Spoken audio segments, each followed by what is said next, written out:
Hello mga ka-dicer, nandito nga po yung part 2 ng video. Ito po yung kabuuhan ng paglilinis namin dito sa bahay ng aming pinsan. Ito rin po yung kung paano namin siya inilipat, kung paano namin inayos yung kanyang higaan ay nandito rin po na ipapakita po namin dito. Na inayos ko nga po din yung saksakan ng mga saksakan dyan kasi mga delikado na talagang baka makuryente na ang aking pinsan. Kaya ito na po guys, panoorin nyo po yung kabuuhan ng video dito sa paglilinis namin at pag-ayos ng kanyang higaan. Ano pang hinihintay natin mga ka-dicer? Let's go! Hello mga ka-dicer! Medyo voice over muna tayo dito ng saglit ng konti. Ayan na nga, nakikita nyo na nililipat na namin yung mga gamit papunta dun sa kusina. Dahil dyan namin ilalagay yung folding bed na nakahiga na yan ay dyan namin ilalagay. Ayusin nga namin yung folding bed na yan. Bali may sira daw kasi yung folding bed na yan na lumulusot daw siya dyan. Kaya ang gagawin namin is lalagyan namin ng plywood yun. Pero bago lahat syempre tatabo muna kami ng tubig para ipampunas namin doon sa mga maduduming mga gamit. At syempre doon sa jealousy nila na makapal na talaga yung alikabok. Kaya yun yung ipapampunas namin. Tapos yung timbangan nila una napakadumi. Napakapal din ng dumi ng timba. Kaya ayan, syempre tatabo muna kami dyan. At kasama ko ang aking pinsan dyan na si Christopher De Leon. Hindi pala. Christopher Merhenyo, syempre. Kasama ko dyan at ang kanyang butihing may bahay na walang iba kundi si Jimenez. Si Ina Jimenez ay kasama dyan. Yan ang kasama namin dyan. Bali tatlo kami dyan na pumunta dito sa aming pinsan na si Ate Mimi para nga linisin ang kanyang bahay. At saka iayos siyempre yung kanyang tulugan dahil nakita nga namin nung pumunta nga dito yung asawa ko, nakita na talagang para naman talagang napakadumi talaga, sobrang dumi. Talagang hindi, parang ako yung hindi makakatulog pag nakita ko na ganon yung sitwasyon niya. Kaya syempre kailangan naming maglinis. At buti na lang at itong mag-asawang ito ay pumunta dito at tumulong sa akin. Dahil nga ichinat ko ito si pinsan ay hindi ko din naman ini-expect na kasama niya pala yung kanyang asawa. Pero at least ay nakakatuwa naman dahil sumama ito sa kanya at kahit papaano ay nakatulong naman namin dito.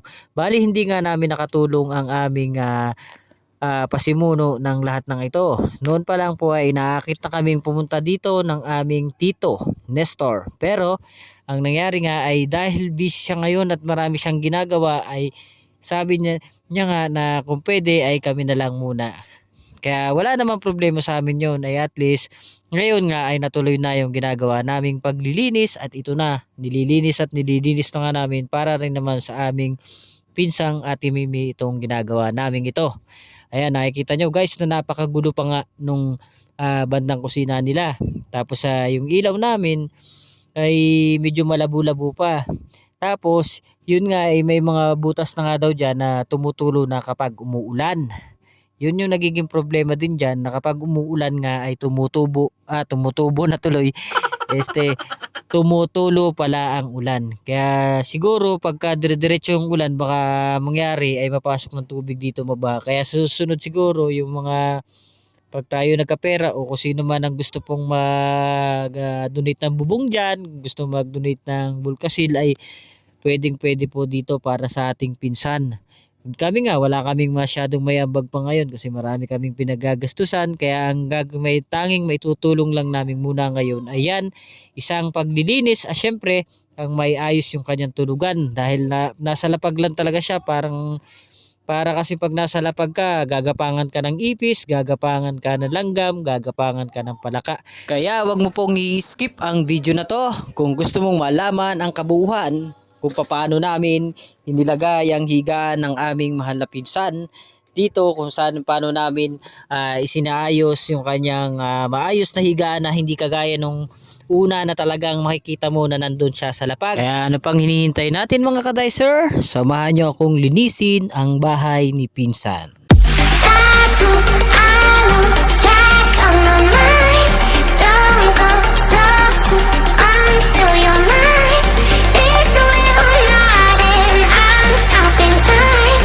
Just me and you.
Yun na nga mga ka-dicer, di ba nakita nyo na nabubuo na. Nilagyan ko nga yan ng mga plywood dyan sa ilalim. Kasi lumulusot nga daw siya dyan kapag umuupo siya.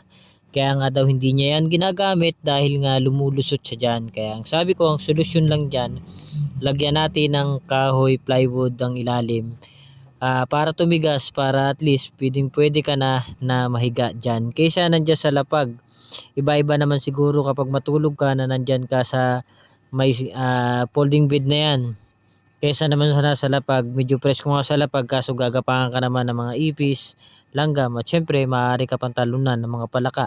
Bali medyo dyan nga kami natagalan ng konti dahil nga medyo nahirapan kami magbuhot kasi nga madami na siyang sira. Unang-una yung mga tornilyo niya medyo wala na kaya naghanap pa kami ng mga tornilyo panlagay dyan.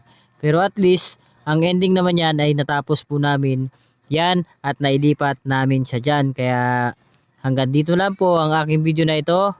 At sana naman po ay pakibahagi ng aking video. Maraming salamat po sa inyong panonood.